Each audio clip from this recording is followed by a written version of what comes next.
이사야와 므낫세에 대해서 보겠습니다. 이사야가 죽을 병에 걸렸을 때,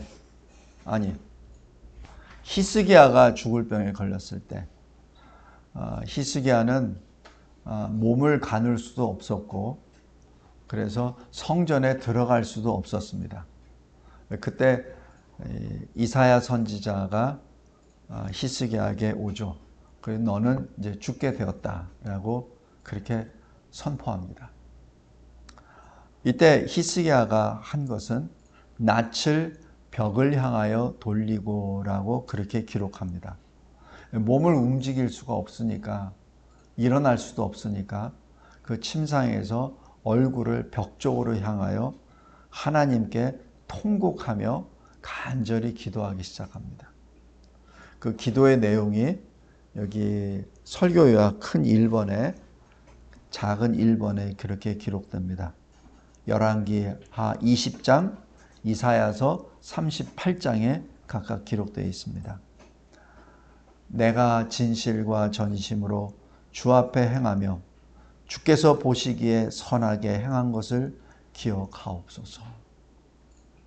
지금 이 히스기야 왕에게는 아들이 없습니다. 그리고 히스기야가 죽으면 그로 인하여 왕이 없습니다. 그리고 이 병이 생기기 바로 직전에 아수르로부터 침략을 받아서 거의 멸망 직전에 하나님이 건져내 주셨죠. 그래서 만약에 히스기야 왕이 지금 이 상태에서 죽게 되면 이 나라는 또 멸망의 위협에 서게 되죠. 그래서 이 히스기야 왕이 단지 좀 오래 살게 해주세요. 그 차원이 아니에요. 지금 이 나라가 멸망하기에 직전에 돼 있습니다라고 하나님 앞에 기도하는 것이죠. 이랬을 때 하나님이 이사야 선지자를 통하여 이 히스기야에게 말씀을 주시죠. 그것이 작은 2번입니다. 내가 너 히스기야의 기도를 들었도다. 너 히스기야의 눈물을 보았도다. 내가 너를 다시 회복시켜 주리라. 3일 안에 네 발로 성전에 들어갈 수 있게 하리라. 이것이 하나님이 약속해 주신 거예요. 그러면서 더 큰 약속은 내가 너에게 15년을 연장해 주마 라고 약속해 주십니다. 그리고 그 모든 것을 통해서 이 나라를 내가 지켜주리라. 근데 이 나라를 지켜주는 이유가 있습니다. 히스기야 네가 기도해서 한 것이 아니라 내 언약 때문에 그렇다라고 말씀합니다. 우리 사무엘하 7장 한번 보십시오. 사무엘하 7장 16절에 하나님이 다윗에게 언약을 맺으십니다. 너의 집과 너의 나라가 내 앞에서 영원히 보존되고 너의 왕위가 영원히 견고하리라. 이게 다윗 언약입니다. 이 다윗 언약으로 인하여 이 므낫세가 이 히스기야가 다시 이 병에서부터 다시 회복됨을 여기서 하나님이 분명하게 말씀하여 주십니다. 열왕기하 20장 한번 보세요.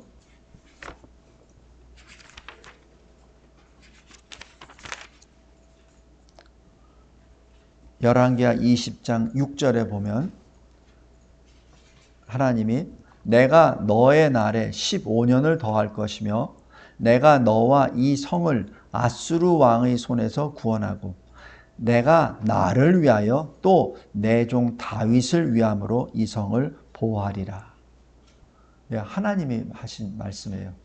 그러니까 하나님이 이 히스기야를 15년 연장시켜 주시고 이 나라를 지켜주신다는 그 이유가, 첫 번째 이유는 하나님을 위하여. 왜? 하나님의 언약은 신실하시기 때문에. 그 다음에 다윗을 위하여. 다윗과 맺은 언약이기 때문에. 성도 여러분, 이것이 이 하나님과의 우리와의 관계입니다. 하나님은 변하시지 않으세요. 신실하십니다. 그래서 바로 그 다윗과의 언약 때문에 히스기야를 그리고 이 유다를 보호하신다라고 말씀해 주십니다. 이때 히스기야가 감사기도 하죠. 그것이 이사야 38장입니다. 이사야 38장 한번 보세요.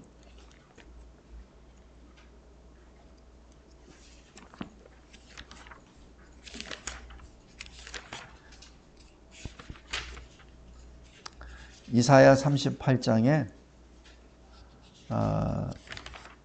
많은 그 기도 중에서 17절 보십시오.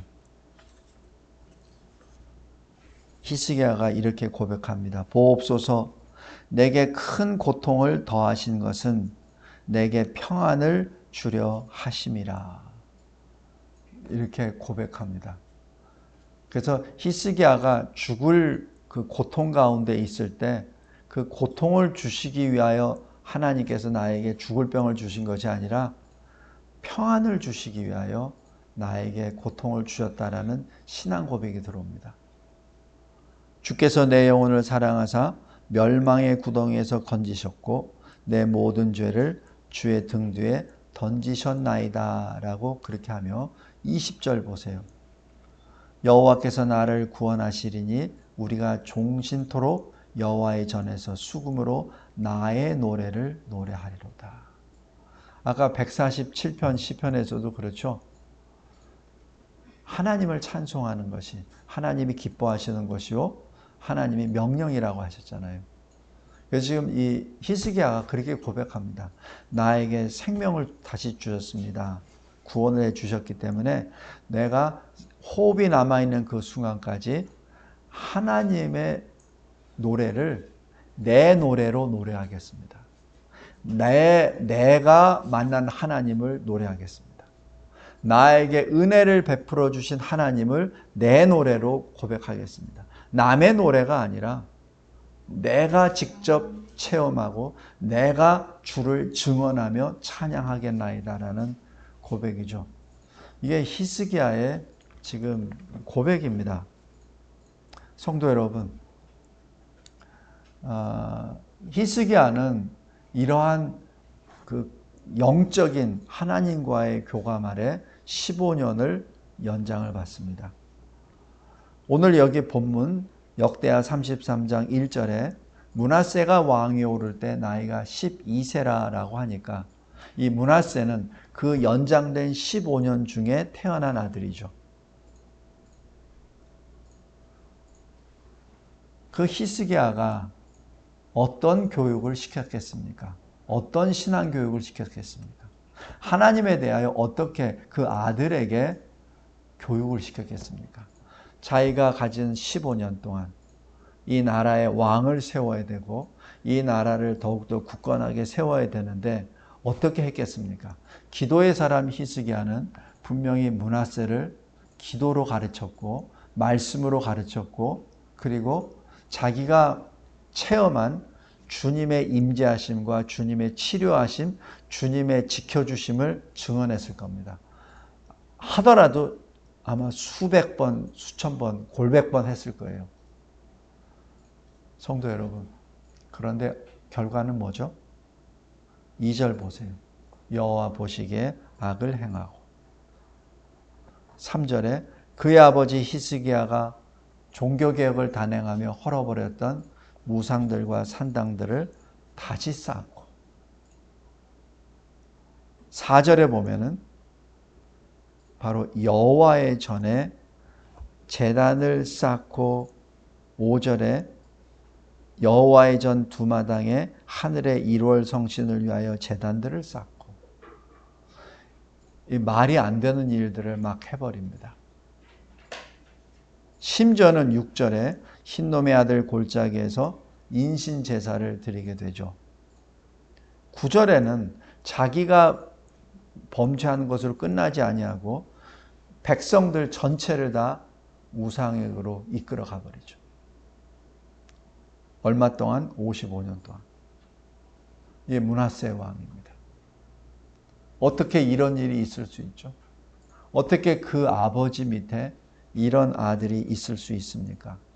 그리고 본문에는 나오지 않지만 이 므낫세가 이사야 선지자를 톱으로 썰어서 죽입니다. 이사야 선지자는 어떤 사람이죠? 우시야 왕, 바로 이 므낫세의 증조부 죽을 때, 그때 하나님의 전으로 저 하늘 천국의 보좌 앞으로 불려가서 하나님으로부터 직접 죄사함을 받고 사명을 받은 선지자입니다. 근데 그 선지자가 나와서 어떻게 했겠습니까? 그 선지자가 이사야 너 가라 이렇게 해서 갔습니까? 아니에요. 누구를 보낼꼬 할 때 주여 내가 여기 있나이다. 나를 보내소서라고 자원하였던 이사야 선지자입니다. 그러니까 이사야 선지자는 그 왕들이 듣든 안 듣든 백성들이 듣든 안 듣든 하나님의 말씀을 선포한 선지자였죠. 그 선지자의 말을 들은 사람은 요담도 아니요 아사야도 아니고 그리고 히스기야 한 사람이었습니다.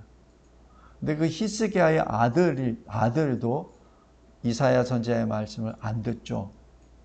그 아들이 어떻게 해서 태어났죠?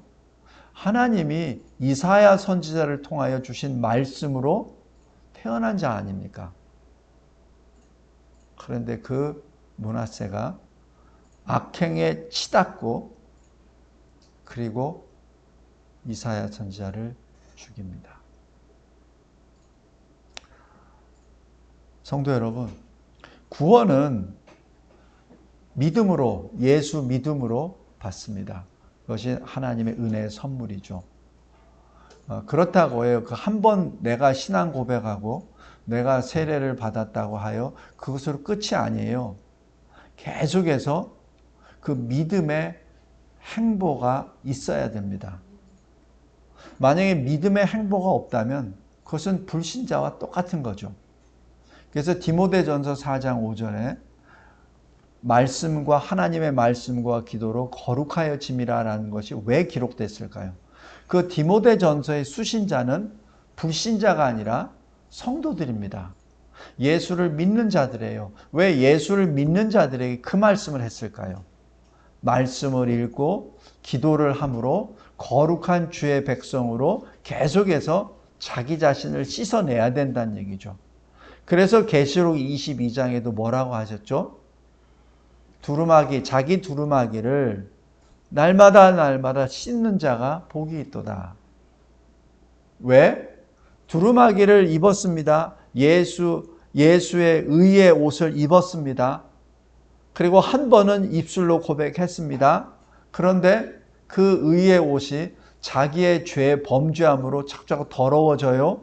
생각과 말과 행동으로. 그것을 씻지 않으면 어떻게 되죠? 거룩한 성 예루살렘 성에 들어갈 수 없습니다. 그것이 21장 22장입니다. 그 말씀은 지금 믿는 자를 향하여 주신 말씀이에요. 불신자들을 향한 말씀이 아니에요. 우리 요한계시록 7장에 이루 헤아릴 수 없이 많은 의의 옷을, 흰 옷을 입은 사람들이 승리의 종려가지를 들고 보좌 앞과 어린 양 앞에서 예배를 드리죠. 한 장로가 사도 요한에게 묻습니다. 저 흰 옷을 입은 사람이 누구냐? 나는 모릅니다. 알려주시옵소서. 그러니까 뭐라고 하죠? 큰 환난에서 나온 자로서 십자가 보혈의 피로 씻음을 받아 흰 옷깃을 입은 자들이라고 말씀합니다. 그건 뭐예요? 그 환난을 통과했다는 얘기죠. 예수 십자가 보혈로 통과한 자들입니다. 그 환난에서 건짐을 받은 자가 아니라 빼냄을 받은 자가 아니라 예외가 된 자가 아니라 그 환난 가운데 십자가 보혈의 피로 통과한 자가 흰옷을 입었다는 얘기죠. 성도 여러분 꼭 명심하시기 바랍니다. 계시록 19장에 예수님이 백마를 타고 오세요. 마지막 입에서 이한검이 나와서 다 싹 쓸어버리십니다. 그거는 창조의 하나님이 심판하실 때 말씀으로 심판하신다는 얘기예요. 창조 하나님이 말씀이 육신이 되어 오신 분이 예수님이시잖아요. 그래서 창조, 구원, 심판이 바로 하나님의 말씀으로 이루어지신다는 것을 딱 보여주시는 거예요.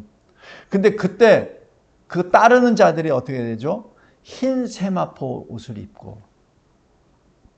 성도 여러분, 심판하는 자, 보통 싸우러 간다고 표현하고 백마를 타는 그 주님이 투구가 아니라 관을 쓰시고, 뒤에 따르는 주의 백성들이 갑옷을 입은 것이 아니라 흰 세마포 옷을 입었다는 얘기는 그것은 전쟁이 아니라 심판을 의미합니다. 절대 하나님 앞에 그 누구도 머리를 들 수 없는 심판의 역사라는 것을 계시하시는 것이죠. 성도 여러분, 그 흰 것이 바로 하나님의 계명을 지키고 예수의 증인으로 살았었던 성도의 인내와 성도의 믿음의 결과입니다.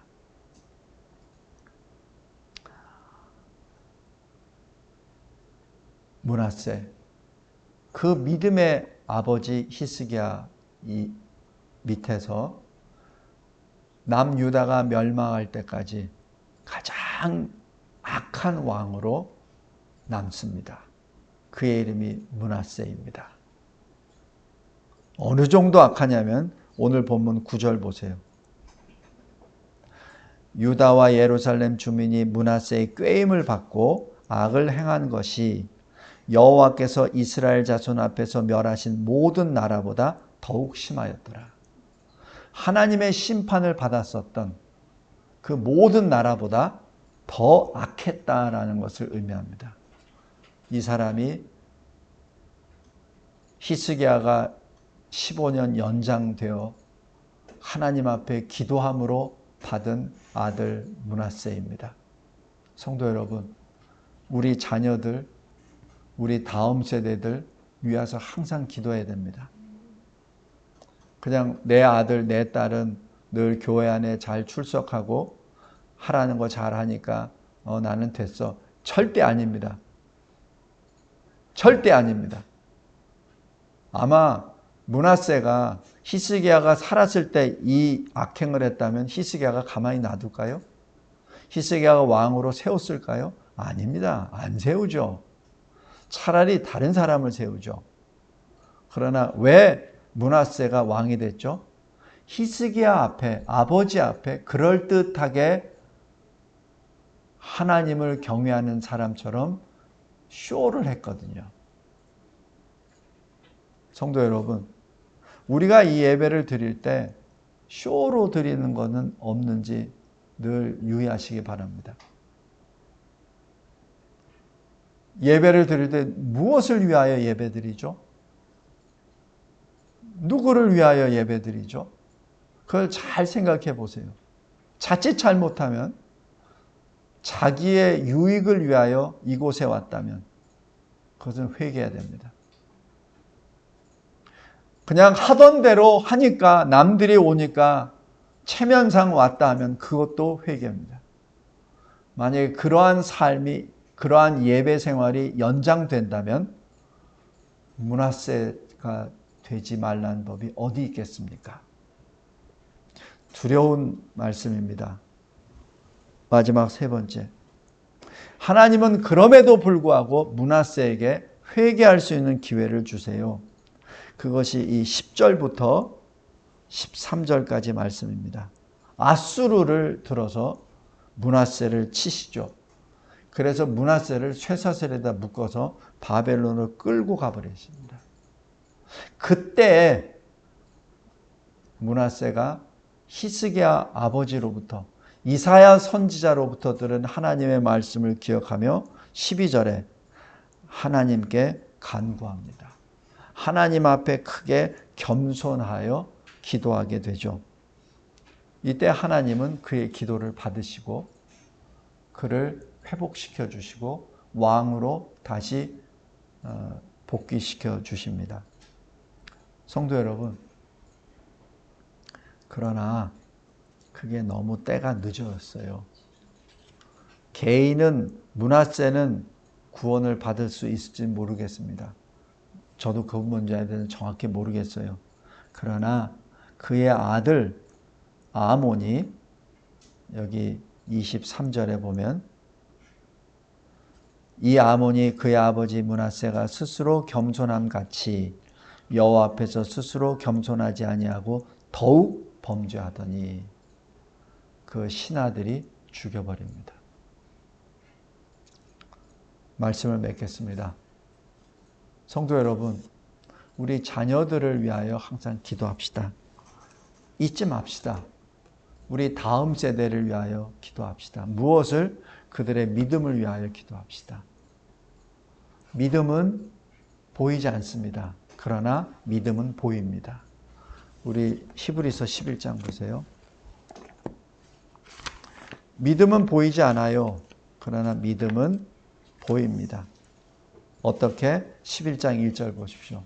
믿음은 바라는 것들, 바로 소망하는 것들의 실상이다라고 기록합니다. 왜 소망하죠? 왜 바라죠? 믿음 때문에 소망하죠. 만약 믿음이 없다면 소망이 아니라 영어로 하면 wish가 되겠죠. 뭐뭐 했으면 좋겠다라는 얘기죠. 소망은 주님이 주신 믿음을 근거로 주신 것이죠. 보이지 않는 것들의 증거라고 기록합니다. 믿음은 보이지 않죠. 그러나 믿음은 나타나게 되어 있습니다.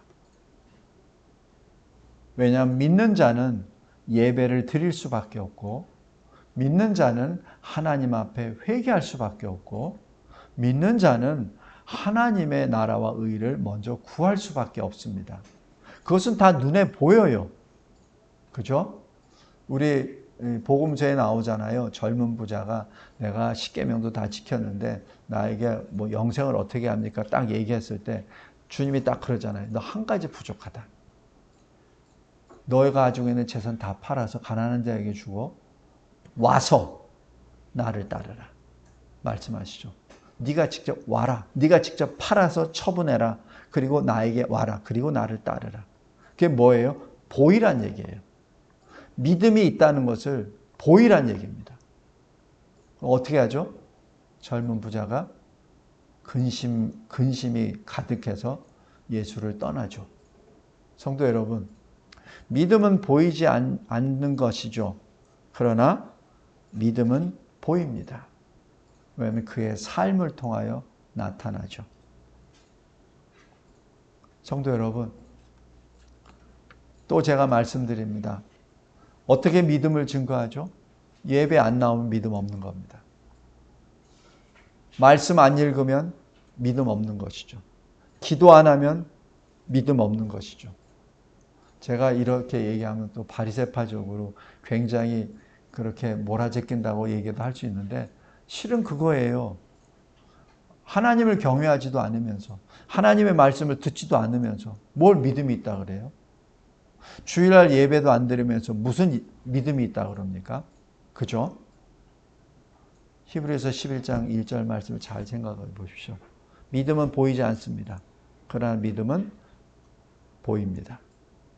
특별히 우리 스스로가 땅에 떨어져 썩고 비료가 되고 그래서 우리의 다음 세대가 뿌리를 내리고 잎을 내고 커다란 가지와 줄기를 내는 커다란 나무가 되는 그 소망으로 우리 다음 세대들을 위하여 기도합시다. 그랬을 때 우리 다음 세대들을 통하여 많은 사람들이 주께로 돌아오고 많은 사람들이 우리 다음 세대들 그 품 안에서 안식을 누리는 그러한 역사가 일어나기를 간절히 기도합니다. 기도하겠습니다. 하나님 감사하고 감사합니다. 므낫세를 바라보며 두려운 마음에 주님 앞에 엎드립니다. 우리 자녀들, 우리 다음 세대들의 믿음을 주님이 강권하여 주시옵소서. 분명히 아버지 그 신실한 하나님의 사람 히스기야가 생명을 다하여 연장된 15년 그 기간 동안에 그 므낫세를 붙잡고 그토록 분명히 신앙교육을 시켰을 터인데도 불구하고 므낫세는 유다의 왕 가운데 최악의 왕으로 기록되고 말았습니다. 하나님, 그래서 이 므낫세를 기점으로 유다의 멸망은 기정사실화 되었고, 비록 그의 손자 요시아가 개혁은 단행하였으나 그러나 그 므낫세의 악행을 덮지는 못하였음을 역사서가 기록하고 있습니다. 하나님, 깨어있는 자 되게 해주시고 하나님이 주신 이 은혜의 선물, 믿음을 우리 다음 세대들, 특별히 내 사랑하는 우리 자녀들이, 자손들이 그 믿음을 붙잡고 끝까지 주님 편에 서는 우리 모두가 되게 하옵소서. 예수 그리스도의 이름으로 기도드리옵나이다. 아멘. 아멘. 우리 한윤주 성도 헌금을 위해서 기도해 주시겠습니다.